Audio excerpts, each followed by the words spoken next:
तर next point घ्यायचा that is moment of inertia. आता मोमेंट ऑफ इनर्शिया काय आहे तर ऑलरेडी आपण त्याच्याबद्दल डिस्कस केलेलं आहे. मग पुढचा पॉईंट आपण moment of inertia.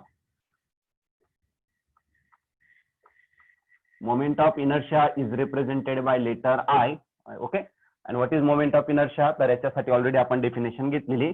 Moment of inertia is represented bye I and it is equal to the summation of mi ri square and this I changes from 1 to n. n पर्यंत तुम्ही काय करू शकता त्याची व्हॅल्यू घेऊ शकता. Okay, मग त्यानुसारच तुम्ही काय करणार तर त्याची डेफिनेशन या ठिकाणी क्रिएट करणार. What is moment of inertia? The algebraic sum of summation म्हणजे काय? The algebraic sum of product of mass of each particle. प्रत्येक पार्टिकलचं मास घ्यायचं and square of its perpendicular distance from the axis of rotation is called as moment of inertia. ठीक आहे, simple definition जे तुम्हाला दिसत आहे तेच तुम्हाला या ठिकाणी काय करायचं तर रीड करायचं. ठीक आहे, तर एकदम सिंपल काय सांगणार तर the algebraic sum of product of mass of each particle and square of its perpendicular distance from the axis of rotation is the moment of inertia. आता मोमेंट ऑफ इनर्शिया ऑलरेडी याचे definition झालेले आहे. आता एक काम करू, SI unit काय राहील तर ते आपण या ठिकाणी डिस्कस करू. SI unit of moment of inertia. आयचं SI युनिट मास फाइंड करायचं आहे. आता समेशन तर राहणारच आहे पण याच्यामध्ये सम असणार आहे m आणि r स्क्वेअर. m म्हणजे मास आणि मास जो आहे तो कशामध्ये मेजर करणार आहे तर तो मेजर करणार आहे किलोग्राम मध्ये. आणि r जो आहे तो कशामध्ये डिस्टन्स मेजर करणार तर मीटर म्हणजे काय आलं तर kg मीटर स्क्वेअर एका झालं तर त्याचं SI युनिट झालं. आणि सपोज याचं जर तुम्ही काय घेतलं डायमेन्शन घेतलं, dimension of moment of inertia तर डायमेन्शन राहील L म्हणजे मीटर साठी आणि त्याची पॉवर 2 आहे म्हणजे L ची पॉवर 2. M म्हणजे मास तो आहे किलोग्राम म्हणजे 1 आणि टाइम नाहीये म्हणजे T⁻² काय झालं तर 0 एका झालं त्याचं डायमेन्शन झालं. आता हा जो मोमेंट ऑफ इनर्शिया आहे कोणत्या कोणत्या फॅक्टर वरती डिपेंड आहे तर ते आपल्याला या ठिकाणी डिस्कस करायचं. Moment of inertia depends on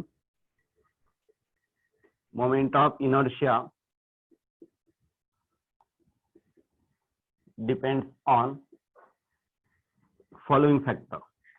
तर ते फॅक्टर आपण एक एक डिस्कस करू. तर कोणत्या कोणत्या गोष्टीवरती हा मोमेंट ऑफ इनर्शिया डिपेंड आहे तर त्याबद्दल आपल्याला डिस्कस करायचं. त्यात पहिला जो फॅक्टर आहे तर बघा according to this formula moment of इनर्शियाचा फॉर्म्युला mi ri स्क्वेअर. म्हणजे आकाशावरती डिपेंड आहे तर बॉडीचं मास किती आहे किंवा त्या पार्टिकलचे किती मासेस आहे त्याच्यावरती डिपेंड आहे. मग moment of inertia depends on मास. आपण पूर्ण स्टेटमेंट लिहिणार. मी आता जेवढ्यावरती ज्या महत्वाच्या गोष्टी त्या बोर्डवरती लिहिणार. मोमेंट ऑफ इनर्शिया डिपेंड असणार आहे कशावरती तर मासवरती किंवा बॉडीचा शेप वरती पण डिपेंड असतो. ओके, तर ते आपण डिस्कस करू. शेप म्हणजे कसं तर बघा तुम्ही प्लेन एक इरेग्युलर शेप सिमेट्रिक बॉडी घेतलं तर मोमेंट ऑफ इनर्शिया त्या केसमध्ये कमी राहील आणि जर इरेग्युलर बॉडी घेतलं त्याच्यामध्ये मोमेंट ऑफ इनर्शिया जास्त राहील तुमचा. ठीक आहे, म्हणजे बॉडीचा शेप वरती पण तो काय असणार तर डिपेंड असतो. पहिलं म्हणजे काय मास वरती डिपेंड आहे. सेकंड काय तर त्याच्या शेप वरती डिपेंड असणार आहे आणि थर्ड म्हणजे काय तर त्या बॉडीचं साईज किती त्याच्यावरती पण डिपेंड असणार आहे. ठीक आहे, moment of inertia depends on mass, shape and size of the body. बॉडीचं मास किती आहे, साईज किती आहे, शेप कसं आहे तर या सगळ्या गोष्टीवरती तो कसा असणार तर डिपेंड असणार आहे.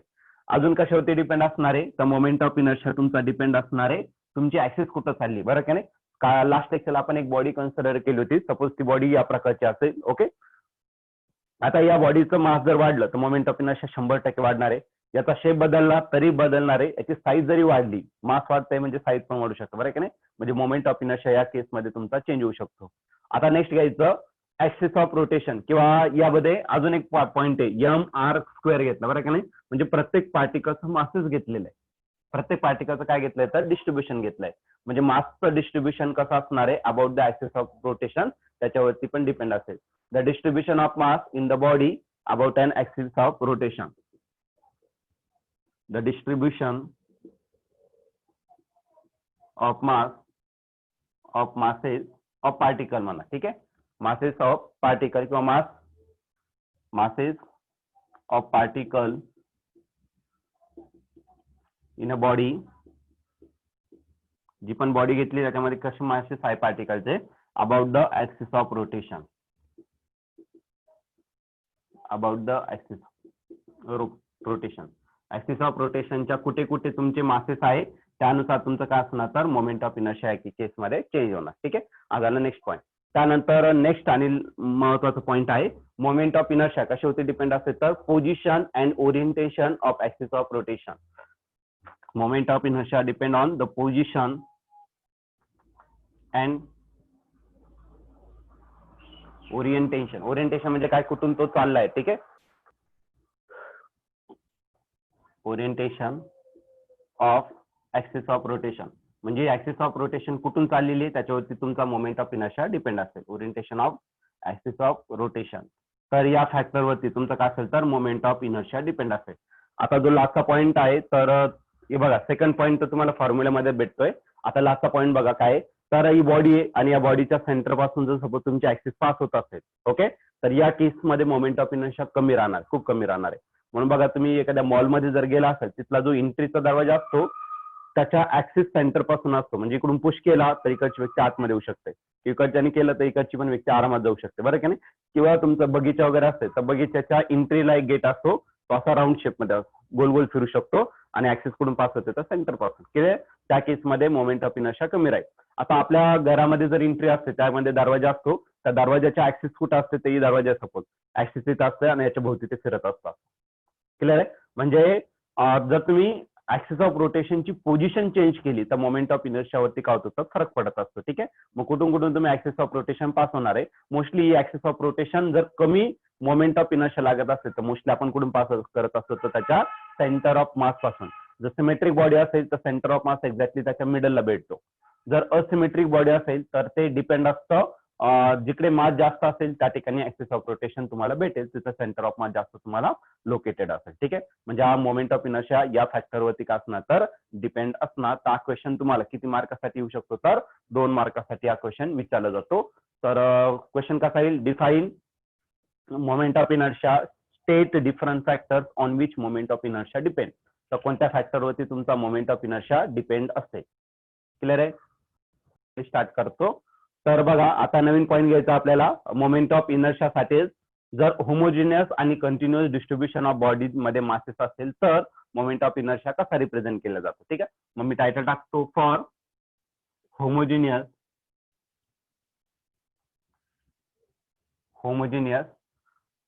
Rigid body, for homogeneous rigid body.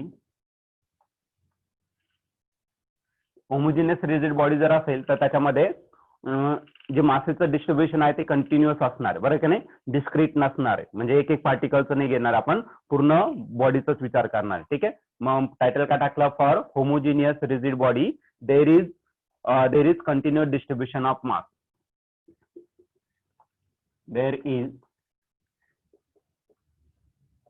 Continuous distribution of mass.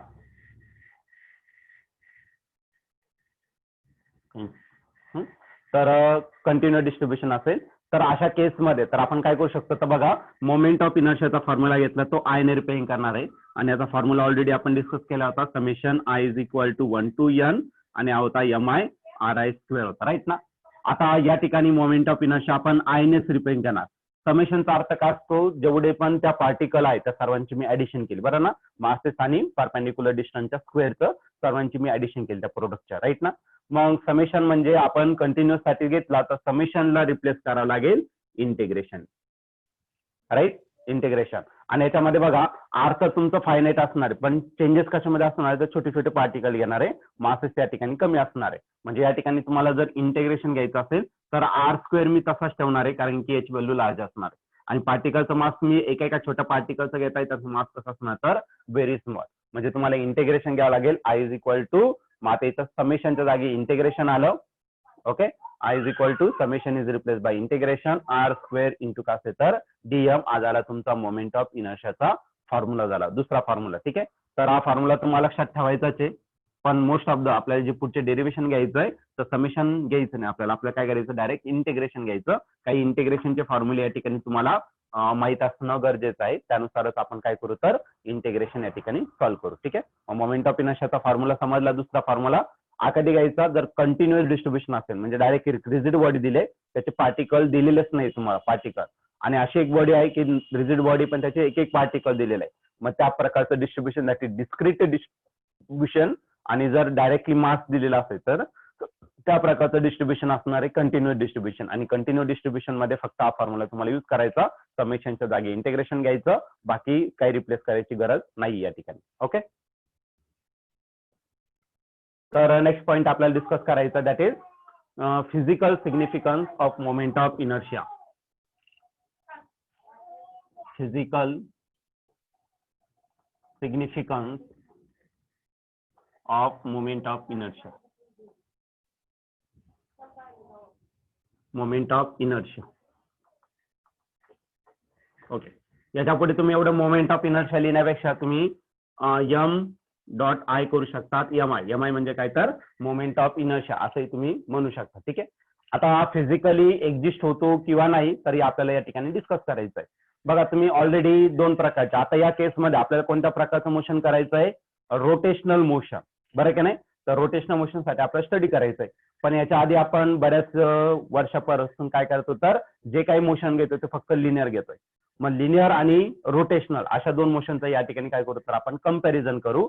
मग लिनियर मोशन साठी ते जर ऍप्लिकेबल असेल तर त्याच गोष्टी तुमचं रोटेशनल मोशन साठी पण ऍप्लिकेबल असेल. म्हणून तो फिजिकली म्हणजे काय, तर आपण जे फिजिकली भौतिकदृष्ट्या जे आहे अवेलेबल आहे किंवा एक्झिस्ट होतो किंवा नाही ते आपल्याला या ठिकाणी काय करायचं तर डिस्कस करायचं आहे. मग याच्यामध्ये मी दोन पार्ट करणार आहे. एक म्हणजे काय तर लिनियर मोशन साठी. मग पहिला पार्ट घेतो फॉर लिनियर मोशन.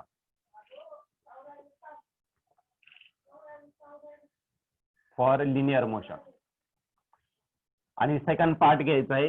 याच्यातच मी घेतो, मग डिफरन्स नाही घ्यायचा पण कंपॅरिझन करायचं आपल्याला. पहिले लिनियर मोशन साठी घ्यायचं आणि दुसरा पार्ट जो आहे तो रोटेशनल मोशन साठी आपल्याला या ठिकाणी घ्यायचा आहे. ठीक आहे, मग सेकंड असेल for rotational motion. For rotational motion.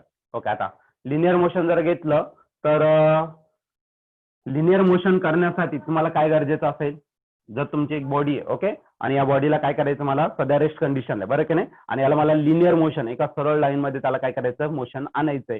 तर मला याच्यावरती काय करावं लागेल, बॉडीला मोशन मध्ये आणायचं आहे ते बी लिनियर मोशन मध्ये. तर मला याच्यावरती काय अप्लाय करावं लागेल, फोर्स अप्लाय करायला, बरं ना. मग पहिला पॉईंट करायचं तुम्हाला. आणि फोर्स पण कसा, तर बॅलन्स फोर्स जर अप्लाय केला, बॅलन्स म्हणजे काय, इकडून जेवढा फोर्स अप्लाय केला जातो तेवढा तिकडून, म्हणजे हा बॅलन्स फोर्स झाला, बॉडीमध्ये मोशन होणार नाही, लिनियर मोशन होणार नाही. ठीक आहे, म्हणजे तुम्हाला एका साईडने फोर्स अप्लाय करावा लागेल, म्हणजे अनबॅलन्स फोर्स, बरं की नाही. जर अनबॅलन्स फोर्स असेल तरच त्यामध्ये काय होणार, तर लिनियर मोशन होणार. मग पहिला पॉईंट असेल unbalance force produce linear motion.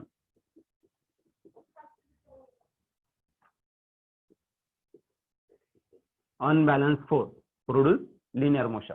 आता एक बॉडी घेतली, समजा हीच बॉडी घेतली आणि या बॉडीला मला काय करायचं, रोटेशनल मोशन करायचं, बरं का नाही. मग मला याच्यावरती काय करावं लागेल रे, बॉडीला असं रोटेट करायचंय, फिरवायचं आपल्याला. आधी त्याच्या सरळ मोशन होतं म्हणून मी अनबॅलन्स फोर्स त्याच्यावरती अप्लाय केला. ठीक आहे, unbalance force produce linear motion. आता आपल्याला काय करायचंय, रोटेशनल मोशन प्रोड्यूस करायचं. या ठिकाणी मी सपोज त्याला पकडलेलं आणि याला मला काय करायचं, तर मोशन करायचं, तर मला या ठिकाणी फोर्स अप्लाय करावा लागेल, बरं का नाही.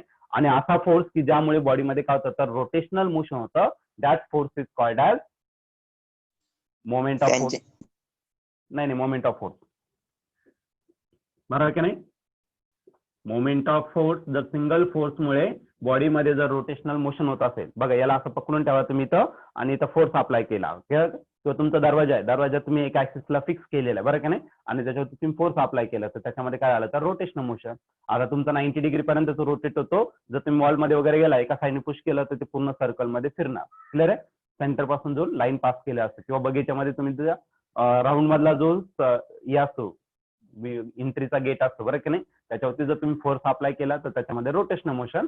मग असा फोर्स की ज्यामुळे बॉडीमध्ये रोटेशनल मोशन होतं त्याला मोमेंट ऑफ फोर्स म्हटलं जातं. ओके, किंवा मी काय केलं रे बघा, गाडीचं स्टेअरिंग आहे त्याच्यावरती मी काय करतोय, फोर्स अप्लाय करतोय, बरं की नाही. बघा मी अप्लाय करताना दोन्ही हाताने अप्लाय करणार, एका हाताने इकडे पुश करणार आणि एका हाताने इकडे पुश करणार, म्हणजे दोन फोर्सेस या ठिकाणी अप्लायड होत जातात. आणि दोन इक्वल अँड अपोजिट फोर्सेस त्याला काय म्हटलं जातं, कपल म्हटलं जातं.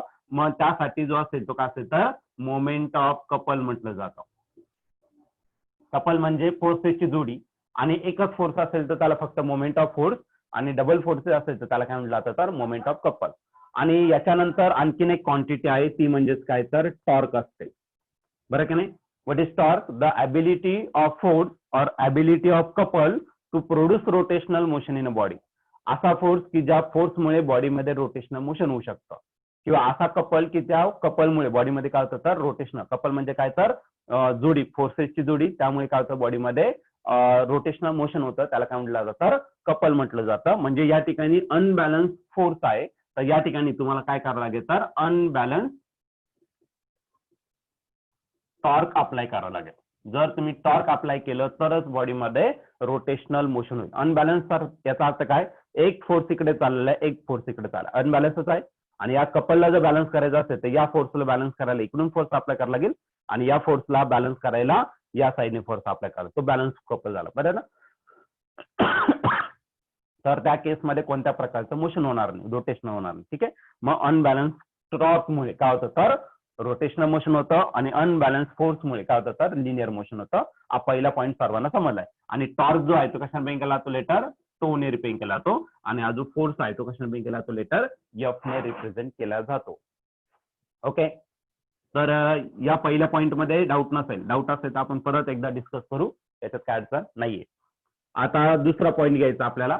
बघा, जरी बॉडीमध्ये लिनियर मोशन होत आहे, समजा पेन आहे, या पेनला मला काय करायचं लिनियर मोशन, तर मला कमीत कमी फोर्स अप्लाय करावा लागेल. म्हणजे कमी कमी केला, एकदम कमी जरी अप्लाय केलं तर बॉडीमध्ये मोशन होऊ शकतं. आता त्याच्या जागी मी काय घेतला, मोठा ऑब्जेक्ट घेतला, सपोज तुमचं काय तर एक मोठी गाडी घेतली आणि त्याला तेवढ्याच क्वांटिटीने फोर्स अप्लाय केलं, तर बॉडीमध्ये मोशन होऊ शकतं का रे, नाही होऊ शकत, राईट ना. तर त्या फोर्समुळे नाही होणार, पण तुम्हाला फोर्सची क्वांटिटी काय करावी लागेल तर वाढवावी लागेल, नाही का. आणि ज्यावेळेस फोर्सची क्वांटिटी वाढणार आहे त्या केसमध्ये त्यामध्ये काय होणार तर मोशन होऊ शकतं, बरोबर की नाही. म्हणजे इथं अपोज करणारी क्वांटिटी कोणती असणार आहे तर या केसमध्ये असणारे बॉडीचं मास असणार आहे. जेवढं बॉडीचं मास जास्त असेल तेवढं अपोजिशन जास्त भेटेल, म्हणजे लिनियर मोशनला तिथं अपोजिशन भेटला. क्लिअर आहे. In linear motion mass of the body opposes the linear motion. Okay. किंवा या ठिकाणी इनर्शिया, बघा opposition to the motion is called as inertia. Okay. Inertia म्हटलं जातं, आणि या केसमध्ये जो इनर्शिया असणार आहे त्याला काय कन्सिडर करणार आहे आपण, मास रिप्रेझेंट करणार आहे, आणि मास ऑफ द बॉडी आपण कॅपिटल एम ने घेतो. क्लिअर आहे. जर बॉडीमध्ये लिनियर मोशन करायचं तर फोर्स अप्लाय करा, आणि अपोज करणारी जी quantity that is inertia, the inertia in linear motion is nothing but the mass of that body. बॉडीचं जेवढं मास जास्त तेवढं अपोजिशन जास्त. तसंच रोटेशनल मोशन मध्ये बॉडीला जी अपोज करणारी क्वांटिटी ती फक्त मास नाहीये, परत ऍक्सिस पास होणार आहे, आणि ऍक्सिस पासून तुमच्या पार्टिकलचे डिस्टन्स किती आहे त्याच्यावरती डिपेंड राहतं. म्हणजे मासवरती पण डिपेंड आहे, आणि square of its perpendicular distance, त्याला काय म्हटलं जातं मोमेंट ऑफ इनर्शिया. मग सेकंड पॉईंट याच्यामध्ये घ्यायचा आपल्याला, जर रोटेशनल मोशन मध्ये जी अपोज करणारी quantity that is inertia, in this case inertia is the moment of inertia. Moment of inertia, आणि हा मोमेंट ऑफ इनर्शिया कशाने बेंक केला जातो लेटर आय ने रिप्रेझेंट केला जातो. म्हणजे याचा अर्थ इथं मास एक्झिस्ट होऊ शकतो, तर इथं मोमेंट ऑफ इनर्शिया एक्झिस्ट होऊ शकतो. मास फिजिकली अवेलेबल आहे तर मोमेंट ऑफ इनर्शिया पण फिजिकली त्याचा एक्झिस्टन्स आहे. मग ही फिजिकल सिग्निफिकन्स तुम्ही या प्रकारे एक्सप्लेन करू शकता. अजून एक तिसरा पॉईंट घेऊ. आता या दोघांवरून आपण एक रिलेशन ऑब्टेन करू. फोर्स दिलेला आहे, मास दिलेला आहे, आपल्याला दोघांचं रिलेशन माहिती आहे. फोर्स आणि मासचं relation according to Newton second law, F is equal to काय असेल तर मास इंटू एक्सेलरेशन, राईट ना. F is equal to m a, हे झालं तुमचं एक्सेलरेशन. पण या ठिकाणी एफच्या जागी मी काय घेतलंय टॉर्क घेतलेला आहे, मग तो झाला टॉर्क. एमच्या जागी मी आय घेतलेला आहे आय, आणि इथं ए म्हणजे एक्सेलरेशन, लिनियर एक्सेलरेशन, पण इथं रोटेशनल होत आहे, आणि म्हणजे सर्क्युलरच झालं, बरं का नाही. मग रोटेशनल साठी जे एक्सेलरेशन असेल ते असेल अँग्युलर एक्सेलरेशन, तो असेल तुमचा अल्फा. मग f is equal to m a असेल तर इकडे टॉर्क इज इक्वल टू काय असेल तर I alpha. Okay. Torque is equal to काय असेल तर आय अल्फा, एक काय झालं तर तुमचा फॉर्म्युला झाला. ठीक आहे. आता टॉर्क कसा येणार आहे, काय येणार आहे, याचं परत डेरिवेशन असणार आहे आपल्याला, तर 2 मार्कासाठी ते डेरिवेशन तुम्हाला विचारलं जाईल.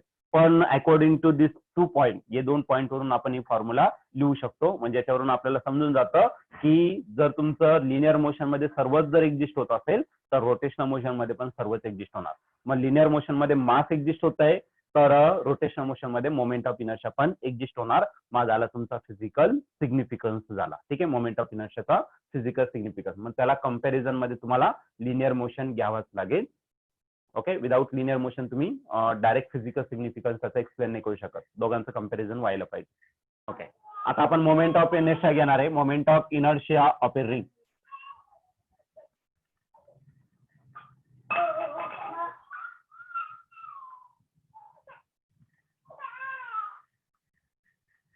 Moment of inertia of a ring. Ring सर्वांना माहिती आहे. ओके, तर बांगडी बघा, बांगडी घातलेली आहे सर्वांनी, म्हणजे मुलींनी घातली असेल, तुम्ही ते कडं घालता बरं का नाही, तर ते रिंग आहे बरं का नाही, त्या टाईपचं. किंवा मग लग्न असतं त्याच्या आधी एंगेजमेंट वगैरे असते, त्याच्यात रिंग घातली जाते, अशी गोल रिंग घातली जाते बरं का नाही, अंगठी म्हणतो आपण त्याला रिंग. तर त्या टाईपचा म्हणजे आतमधला जो पार्ट आहे तो कसा असणार, तर हॉलो असणार आहे आणि बाहेरच्या सर्कम्फरन्स वरतीच तो मास प्रेझेंट असणार आहे. अशा प्रकारचा जो ऑब्जेक्ट असतो त्याला काय म्हटलं जातं, तर रिंग म्हटलं जातं. आता रिंग मधून कुठं ऍक्सेस असणार आहे वगैरे वगैरे, तर ते आपण या ठिकाणी डिसाईड करणार. ठीक आहे, तर किंवा रिंग कोणती घेता येईल, तर तुम्हाला सायकल असते बघा, सायकलची रिंग असतात, त्याला स्पोक्स कनेक्ट केलेले असतात बरं की नाही, तर त्या प्रकारचं घेऊ शकतात. जास्त ऍक्सिसला पास होणार, सेंटरला जास्त एक्झॅक्टली, आणि त्याच्या भोवती फिरत राहणार. मग आपण तोच पॉईंट कन्सिडर करू. मोमेंट ऑफ इनर्शिया आपल्याला रिंगचा घ्यायचा आहे, पण ऍक्सिस कुठून पास होणार, तर बॉडीच्या सेंटर पासून पास होणार आहे. मग पहिला पॉईंट घेऊ, moment of inertia of ring about a perpendicular axis. Moment of inertia of a ring about a perpendicular axis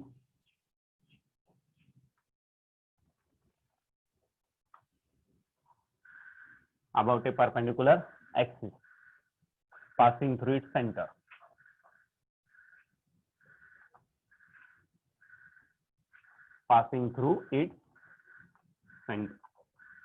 okay, तर सेंटर पासून का ना पास होणार आहे. आता मी ए पॉईंट काय घेतलाय, काय बरेच सारे टॉपिक असणार आहे की ज्याच्यामध्ये तुम्हाला डिफाईन करायचं. ठीक आहे, तर आपल्याला या ठिकाणी काय करायचं, तर रिंग घ्यायचं आहे. मग मी या ठिकाणी रिंग ड्रॉ करतो. तर ही रिंग झाली. ठीक आहे, ऍक्च्युअली रिंग जी असणार आहे तर ती अशी असणार आहे, अशी व्हर्टिकल पोझिशन मध्ये घेतली तर अशी, पण ऍक्च्युअली अशी पास करावं लागेल बरं का नाही, मग आपल्याला डायग्राम काढता येणार नाही, म्हणून मी अशी पकडलेली. कळलं का नाही. एक काम करतो, मी तुम्हाला रिंग दाखवतो, म्हणजे त्यानंतर तुम्हाला क्लिअरली समजून जाईल. एक या ठिकाणी मी काय घेतलं, तर रिंग घेतलं, तर या प्रकारची तुमची रिंग असणार आहे या बांगडीच्या शेपचं. तर हा पार्ट दिसतो, एवढा पार्ट सॉलिड आहे तुमचा, त्याच्यामुळे एवढा पार्ट मी दाखवला. ठीक आहे, तर हा पार्ट तुमचा झाला. आता याचा सेंटर असणार आहे, सपोज सेंटर कशाने पेंट केला, तर लेटर सी ने या ठिकाणी मी काय केलं, तर रिप्रेझेंट केला, आला तुमचा सेंटर. आता या सेंटर पासून मला काय करायचं, तर एक ऍक्सिस या ठिकाणी पास करायची. ठीक आहे, तर ही ऍक्सिस इथून पास होणार आहे, तर हा जो पार्ट आहे तो तुम्हाला दिसणार नाही. ओके, म्हणून मी तो डॉटेड लाईन रिपेंट केला, आणि त्याच्या खालचा जो पार्ट आहे तो कंटिन्युअसली तुम्हाला दिसणार आहे. मग जो विजिबल आहे तो कशाने दाखवा, तर that should be represented by continuous line, आणि जो दिसणार नाही तो कशाने दाखवला, तर डॉटेड लाईन आहे. फॉर एक्झाम्पल असं बघा, आता ही रिंग आहे तुमची बरोबर की नाही, ही रिंग अशी प्लेस केलेली आहे, आणि याच्यामधून मी काय केलं, तर ऍक्सिस पास केला. मधला जो काही पार्ट आहे तो तुम्हाला दिसत नाही बरोबर की नाही, किंवा काही पार्ट जो आहे इथला जो पार्ट आहे तो दिसत नाही तुम्हाला याच्यातून ऍक्सिस पास केल्यानंतर बरं की नाही. मग तेवढा मी डॉटेड लाईन दाखवला, खालचा पार्ट दिसतोय तो कंटिन्युअस दिसतोय, आणि वरचा पार्ट पण तुम्हाला कंटिन्युअस दिसतोय बरं की नाही. मग जो दिसणार आहे तो कंटिन्युअस दाखवा, जो दिसणार नाही तो काय काय करा, तर डॉटेड लाईन दाखवा. या सेंटर पासून तर मी याच्या पॉईंट पर्यंत जर डिस्टन्स घेतलं तर ते काय असेल, तर आर असेल. ओके, आर का असेल, तर तुमचं रेडियस, आणि त्या रिंग साठी रेडियस कधीच चेंज होणार नाही बरं का नाही. बघा, ही जर मी बांगडी घेतली तर या बांगडीचं सेंटर घेतलेलं आहे, आणि याच्यापासून मी याचं डिस्टन्स घेतलं. कोणत्याही पॉईंटला जर तुम्ही घेतलं तर ते डिस्टन्स नेहमी किती असणार, तर r is the radius of that ring, किंवा त्या सर्कलचं काय असणार, तर रेडियस असणार, आणि ती कधीच चेंज होणार नाही. ओके, आणि आपल्याला कोणती क्वांटिटी घ्यायचं, जी चेंज होत राहते तीच क्वांटिटी या ठिकाणी आपल्याला डिस्कस करायची आहे. तर या केसमध्ये, आणि हा जो पार्ट घेतलेला आहे, इथं जो डिस्टन्स घेतलाय किंवा इथला जो पार्ट घेतलेला आहे, तो छोटासा पार्ट घेऊ की ज्याचा मास किती असणार, तर डीएम इतकं त्याचं काय असणार, तर मास असणार आहे. आता आपण डायरेक्टली काय करू, तर फॉर्म्युला यूज करू according to the formula of moment of inertia. Okay, तर तो फॉर्म्युला आपण या ठिकाणी यूज करू. तर तो फॉर्म्युला जो आहे, तर आय इज इक्वल टू, आता या ठिकाणी तुम्हाला प्रत्येक पार्टिकलचा मास दिलाय का, तर नाही, तर ते कंटिन्युअस बॉडी दिसते ना, कंटिन्युअस बॉडी, काय एक एक पार्टिकल दिलाय तुम्हाला, तर नाही बरोबर की नाही. मग कंटिन्युअस बॉडी असेल तर आपल्याला तो इंटिग्रेशननेच रिप्रेझेंट करावा लागेल. मग I is equal to integration असणार आहे, आणि आकार राहिला तर आर स्क्वेअर डीएम.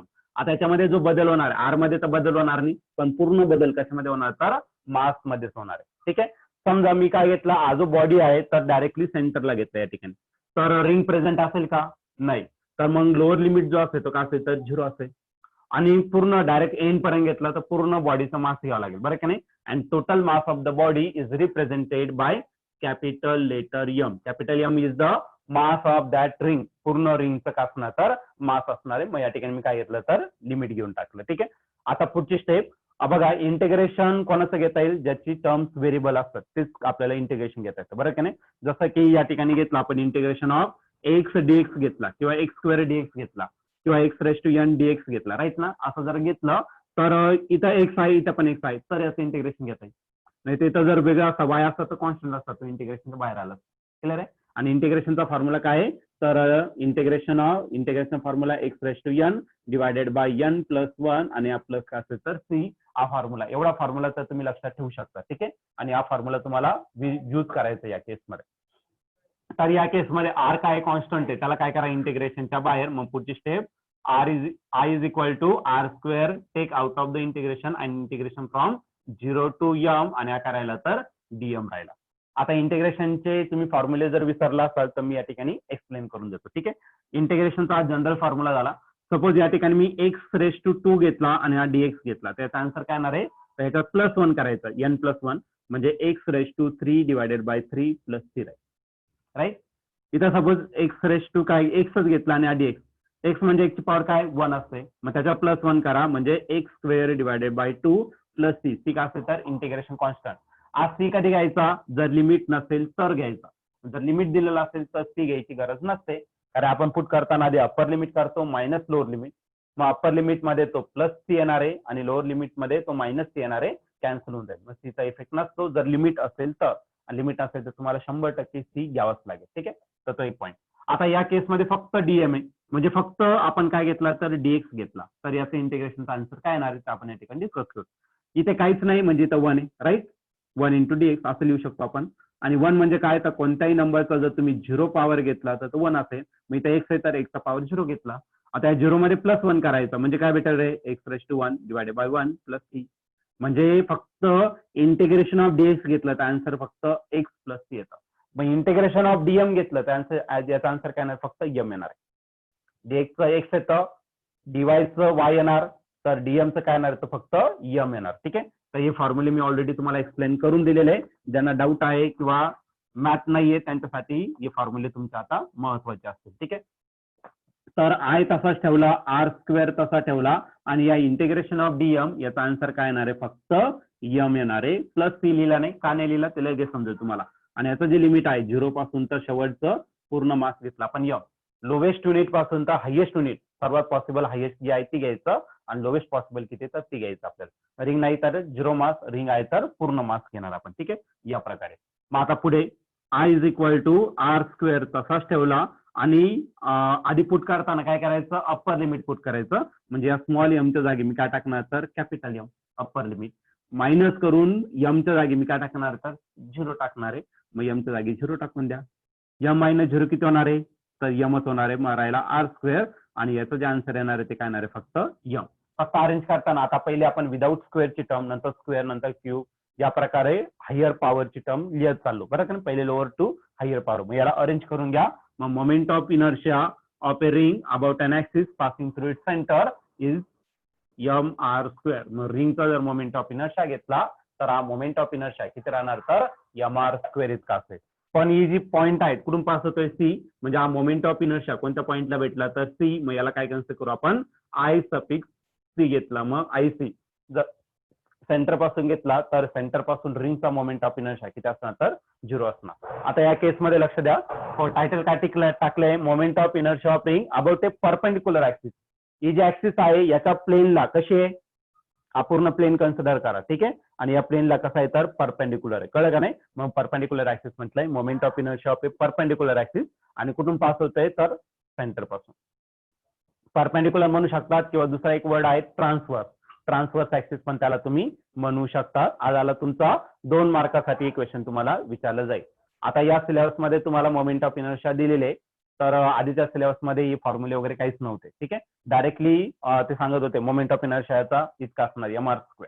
आता हे तुम्हाला दिलेलं आहे कसं येणार आहे काय येणार आहे सगळंच तुम्हाला या ठिकाणी दिलेलं आहे. तर कमीत कमी तुम्हाला कोणतं माहित असणं गरजेचं आहे तर बॉडीच्या प्रत्येक बॉडीच्या सेंटर पासून पास होणारं माहित असणं गरजेचं आहे.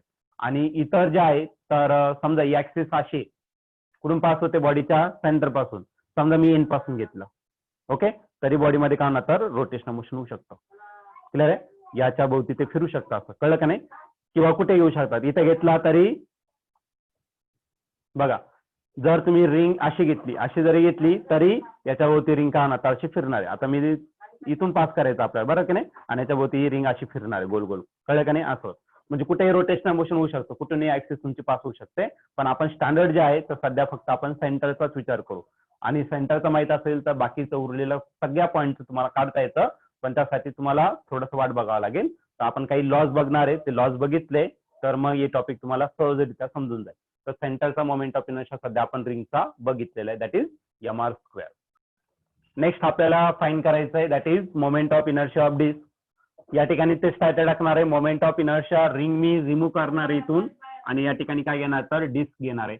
Moment of inertia of disc about a perpendicular axis passing through its centre. Okay, तर तोच पॉईंट घेणार आहे. मग हे डेरिव्हेशन या ठिकाणी पूर्णतः चेंज होणार आहे. तर बघू आपण. पण डेरिव्हेशन घेण्याआधी किंवा पॉईंट सांगण्याआधी मी तुम्हाला काही पॉईंट या ठिकाणी एक्सप्लेन करतो, त्याचा आपल्याला या ठिकाणी यूज करायचा आहे. ठीक आहे, तर कोणा समजत नसेल तर विचारून घ्यायचं. तर टोटली तुमचे 3 प्रकारचे डेन्सिटीज असतात.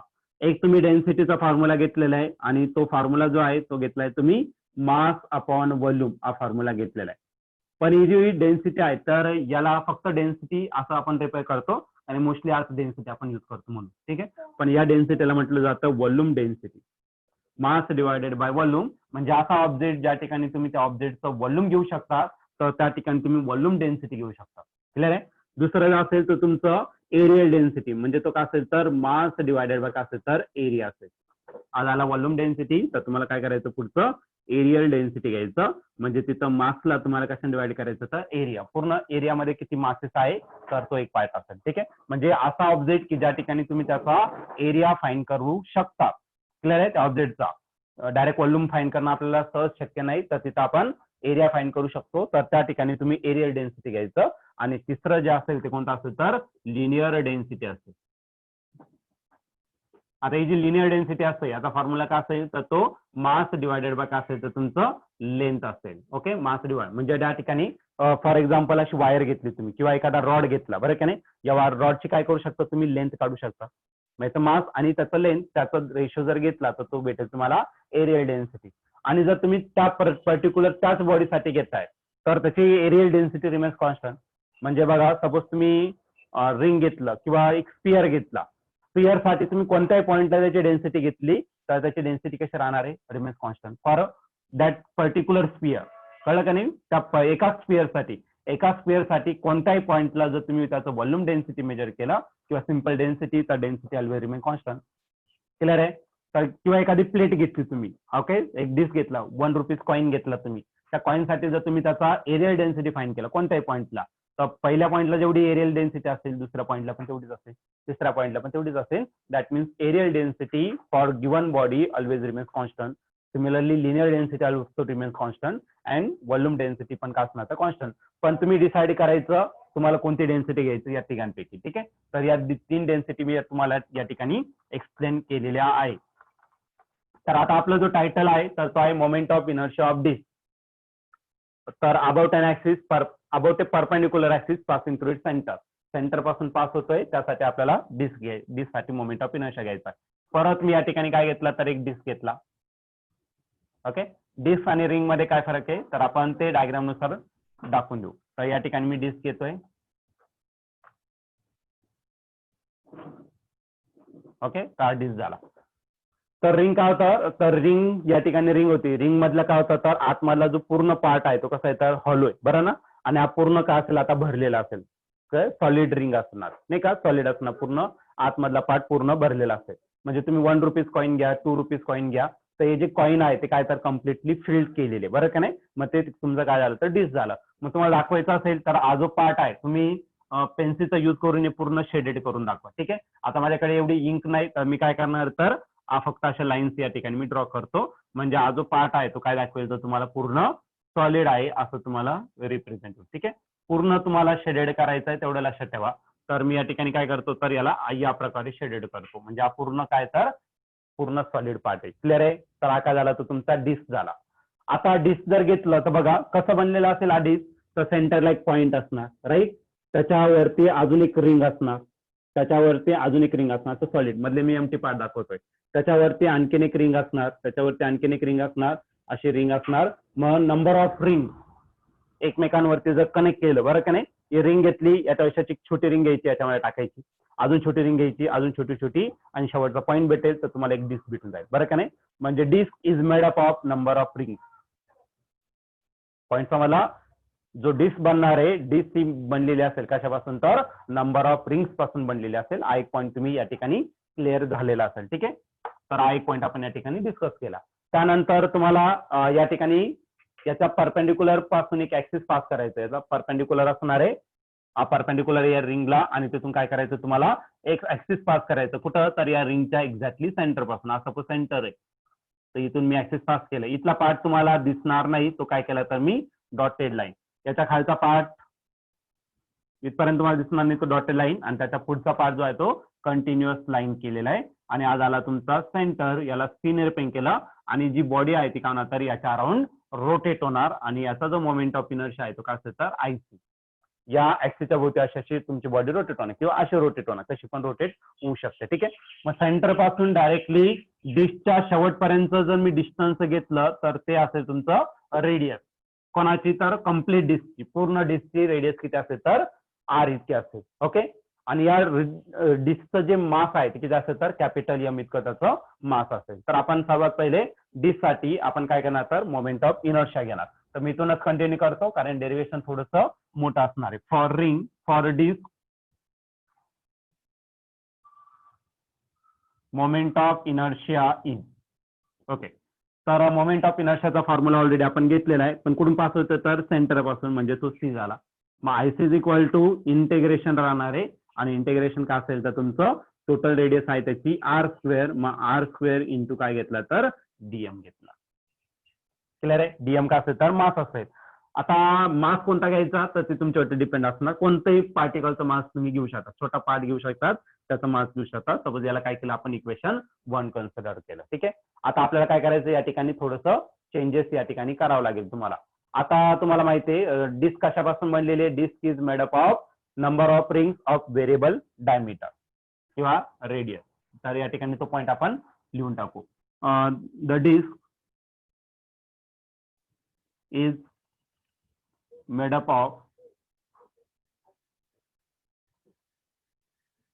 number of rings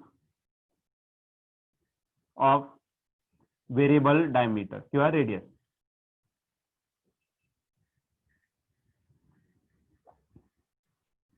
ओके, त्याची जी रेडियस आहे तर ती काय असणार तर प्रत्येकाची वेगवेगळी असणार आहे.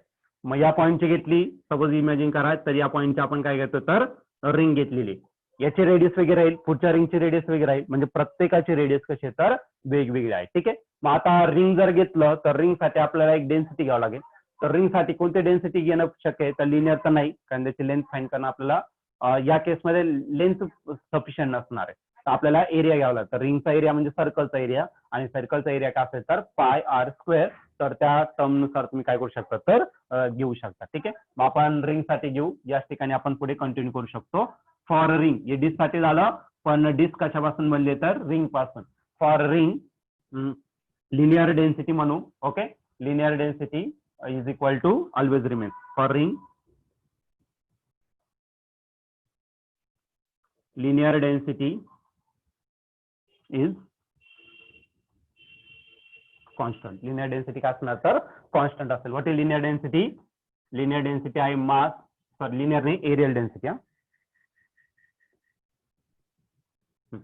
For ring areal density is constant. मग मास पर युनिट काय असेल तर तुमचा एरिया असेल, आणि तो नेहमी काय असेल तर तुमचा कॉन्स्टंट असेल. ठीक आहे, तर सपोज मी ही रिंग कन्सिडर केली, आणि या रिंगचं सेंटर पासून तर याचं जे डिस्टन्स आहे ते किती घेतला तर r. Small r, small R is the radius of any ring. तुम्ही कोणतं पण रिंग घेऊ शकता, त्याची तुम्ही काय करू शकता तर या ठिकाणी रेडियस घेऊ शकता.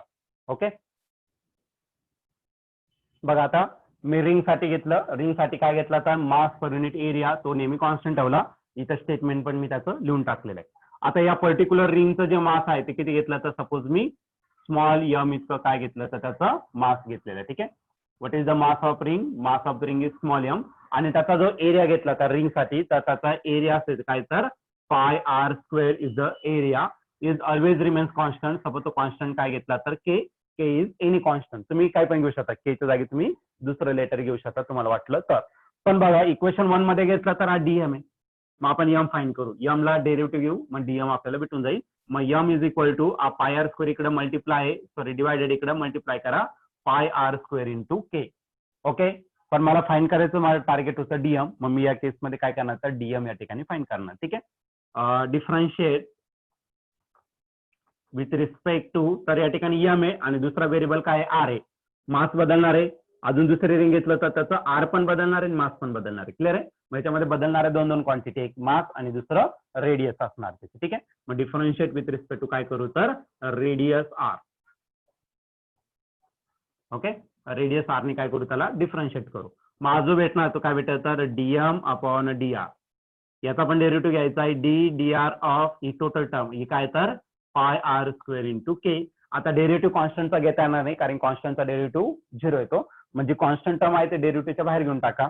म्हणजे या ठिकाणी काय रिमेनिंग राहणार आहे तर डीएम अपॉन डी आर आणि याच्यातून बाहेर काय येणार आहे पाय आणि के ही कॉन्स्टंट येणार आहे, त्याला डेरिव्हेटिव्हच्या बाहेर आला. मग इथं काय राहिलं तर डी आर ऑफ, इथं राहिलं तुमचं आर स्क्वेअर. डेरिव्हेटिव्ह ऑलरेडी झालेला तुमचा आर स्क्वेअरचा डेरिव्हेटिव्ह किती येणार आहे तर 2r. राईट ना. आता मी डेरिव्हेटिव्ह मध्ये तुम्हाला सांगत बसणार नाही काय फॉर्म्युले वगैरे, तर ते तुम्ही ऑलरेडी मॅथ मध्ये शिकलेलं असेल आता. तर हा झाला तुमचा DM upon D R as it is. R राहिला पाय के आणि आर स्क्वेअरचा जो डेरिव्हेटिव्ह येणार आहे तो काय असणार तर 2r आणि परत डी आर कॅन्सल होणार. ठीक आहे, मग 2r. मी पूर्ण डिटेल मध्ये जात नाही, पण आपल्याला फाइंड करायचं होतं ओनली डीएम. मग डी आर इकडे डिवायडेड आहे, इकडे काय करा तर मल्टिप्लाय करा.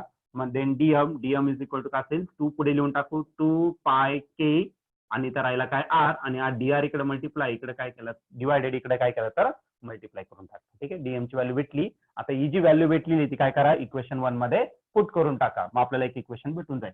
Therefore equation number 1 becomes.